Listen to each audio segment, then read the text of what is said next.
আজ চলো তোমাদের জন্য আমি একটা নতুন মিষ্টি প্রস্তুতি করেছি। ভাবলাম চলো তোমাদের সঙ্গে শেয়ার করি, তোমাদের খুব ভালো লাগবে। এটা একবার সম্পূর্ণ নতুন আর ভিন্ন ধরনের। হ্যাঁ, আর খেতে শুধু মানে খুব যে টেস্টি তা নয়, আর খুব স্বাস্থ্যকরও কিন্তু। হ্যাঁ, এটা বিট দিয়ে বানানো, বিটরুট দিয়ে বানানো, খুবই সুন্দর খেতে।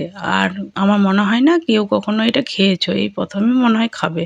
চলো এবার রেসিপিতে যাওয়া যাক।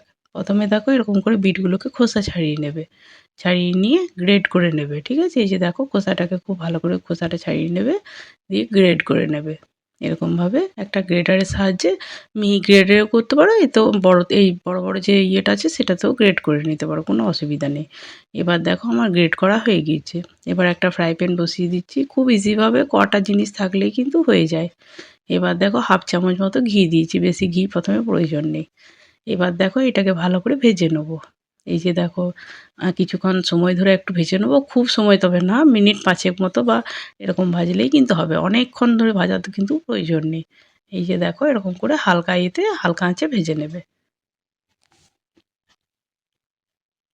এই যে দেখো ভাজার পর এবার এখানে ২ চামচ বড় চামচের মতো আমি সুজি নিয়েছি। তোমরা জিনিসটাকে দেখে নাও যে কতটা আমি মানে বিটরুট ঘষা কতটা ছিল, তার মধ্যে ২ চামচ মতো আমি কিন্তু মানে সুজি দিয়েছি বড় চামচে। ঠিক আছে, মেজারমেন্টটা একটু দেখে নিও। হ্যাঁ, এবার দেখো যে বাটিতে আমি সুজি নিয়েছি তার থেকে আর একটু সামান্য বেশি মতো কিন্তু আমি দুধ নিয়েছি। হ্যাঁ, এখানে যে কোনো দুধ দিলেই হবে, আমি এখানে গরুর দুধ দিয়েছি। দিয়ে ভালো করে মিক্স করে নিচ্ছি। এবার মিষ্টিটা যে যেমন পারো, মানে যাদের যেমন, কেউ কম কেউ বেশি খেতে পছন্দ করে, তো সেরকম অনুযায়ী মিষ্টিটা কিন্তু অ্যাড করে নিও। আমি এখানে মিষ্টিটা একটু বেশি দিয়েছি। এবার তোমরা চাইলে এটা একটু বাড়িয়ে কমিয়ে নিতে পারো। যতটা আমি দুধ দিয়েছি ততটা আমি কিন্তু এখানে বাটিটার মাপে মেজারমেন্ট করে আমি চিনিটা দিয়েছি। এবার দেখো এরকম করে ফুটিয়ে নিতে হবে, ততক্ষণ পর্যন্ত ফোটাবে যতক্ষণ পর্যন্ত না এটা ঘন হয়ে আসছে। ঠিক আছে, ঘন হয়ে চলে আসবে, কোনো অসুবিধা নেই, কিছুক্ষণ মিনিট ৫-১০ ভেতরেই কিন্তু ঘন হয়ে আসবে।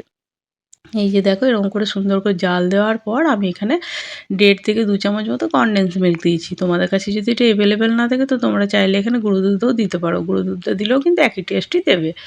আমি কিন্তু এখানে দেখো কনডেন্স মিল্ক মিশিয়ে এবার দেখো ভালো করে ইয়ে করছি, ততক্ষণ পর্যন্ত করবো দেখো একটা আঠালো আঠালো বেশ, মানে কি বলবো, মানে ডো টাইপের হবে, তখন কিন্তু আমি এটাকে নামাবো। দেখিয়ে দিচ্ছি, দেখো দেখে নাও কতটা আমি টান টান অবস্থা রাখবো। এখন দেখো বেশ একটা চ্যাটচেটে ভাবের মতো এসছে না, এবার এই পর্যায়ে আমি খানিকটা একটু ঘি দিয়ে দেবো। হ্যাঁ, ঘি দিয়ে দিলে এই চ্যাটচেটে ভাবটা কিন্তু চলে যাবে। এই যে দেখো, আর এই যে লেগে লেগে যাচ্ছে সেটাও কিন্তু ইয়ে হয়ে যাবে, খুব সুন্দরভাবে কিন্তু মিশ্রণটা, আর সেন্টটাও খুব ভালো দেবে ঘিটা দিলে শেষ অবস্থায়। এই যে দেখো এরকমভাবে এবার কিন্তু আমি নামিয়ে দেবো, এটা কিন্তু আমার রেডি হয়ে গেছে। এবার আমি ঘি দিয়ে একটা থালা যেখানে ঢালছি সেখানে কিন্তু একটু ঘি বুলিয়ে নেবো, তাহলে কিন্তু লেগে যাওয়ার চান্সটা কম থাকবে। এই যে দেখো এরকমভাবে ঘি দিয়ে জিনিসটাকে আমি নামিয়ে নেবো। একটু ঠান্ডা হলে তারপরে আমি আস্তে আস্তে করে পাকিয়ে নেবো, যেমন শেপ দিতে চাও সেরকম দিয়ে দেবো। আমি যেমন মানে আমার যেটা ভালো লেগেছে আমি সেই শেপটাই দিয়েছি। তোমরা চাইলে এটা গোল লম্বা যেমন ইচ্ছা করে নিতে পারো, কিন্তু খেতে অসম্ভব সুন্দর। বাড়িতে একবার ট্রাই করো, তাহলে দেখবে। আর আমার চ্যানেলটা কেমন লাগছে অবশ্যই কমেন্ট বক্সে জানিও। যদি ভালো লাগে তো প্লিজ লাইক, সাবস্ক্রাইব, শেয়ার করে পাশে থেকো। পাশে থাকা বেল আইকন বাটনটাকে অন করো। আমার মেয়ে বলে যে গাজরের থেকেও এটাতে আরও সুন্দর খেতে। তোমাদের কেমন লাগছে তোমরা জানাবে। ঠিক আছে, কারণ আমার মেয়ে বলে বিট মানে গাজরের যে মিষ্টিটা হয় তার থেকেও কিন্তু বিটের মিষ্টিটা আরও সুন্দর লাগে ওর। ঠিক আছে, তোমাদের কার কার ভাল লাগলো অবশ্যই কিন্তু কমেন্ট বক্সে জানিও। আর হ্যাঁ, কদিন ধরেই ভাবছি যে তোমাদেরকে আমি একটা কথা বলবো বলবো করে বলা হচ্ছে না।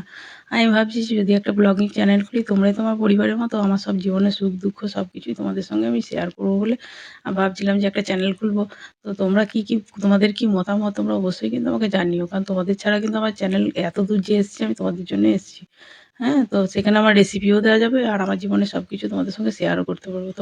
তোমাদের কি মতামত অবশ্যই কিন্তু কমেন্ট বক্সে জানিও, অপেক্ষায় রইলাম।